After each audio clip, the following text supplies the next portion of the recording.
Pēcspēles intervija ar Ēriku Mateiko. Ērika, zaudējums 4-3-4. Ko mēs varam izsecināt no šīs spēles?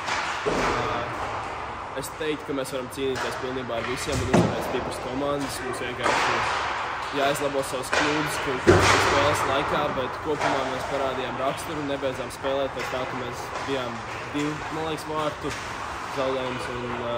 Manuprāt, mums vienkārši jācīnās ar visiem, un mēs tikko to parādījām, ka mēs varam cīnīties ar kuru pretinieku. Treneris arī minēja pēcspēles intervijā, ka nebijām gatavi pirmam periodam. Tas bija varbūt mentāli nebijāt noskaņojušies vairāk, devāt tā kā Čehiem, jo viņi lielāka hokeja nācija, tā kā foru, vai kāpēc tā? Jā, es domāju, ka nebijām gatavi spēlēt pret lielu valsti, bet spēles gaitā, man liekas, mēs sākām daudz labāk un drošāk spēlēt un pilnībā parādījām, ka mēs esam spējīgi gan uzvarēt, gan cīnīties ar visiem, kā es jau teicu. Jā. Pats arī guvi otros vārdus Latvijas izlases komandā šajā spēlē. Paraksturot, kā tev tas izdevās un kādu pārsteigumu mācību?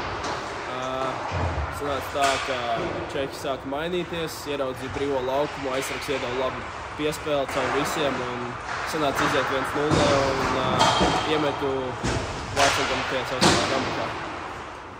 Kā fiziski jūties šajā spēlē? Nebijāt noguruši? Mazais nogurums ir, bet es nedomāju, ka tas ir attaisnojums.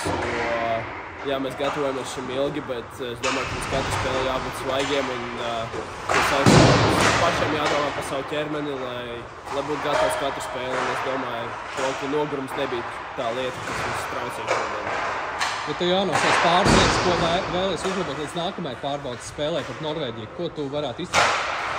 Es teiktu, ka mums ir jāuzlabo aizsardzības zona, jo paši sev atvedām dažus golus, bet jāapstās visi tie sīkumi, kas mums pietrūka, jo, manuprāt, tie goli, ko viņi tika iemesti pret mums, es domāju, ka tās bija mūsu pašu kļūdas un mums tās jāapskatās, jāizdomā, kā tās izlabot, un tad jau nākamajā spēlē jārāda cita spēle, lai nebūtu tādas kļūdas. Paldies, Ērika. Paldies.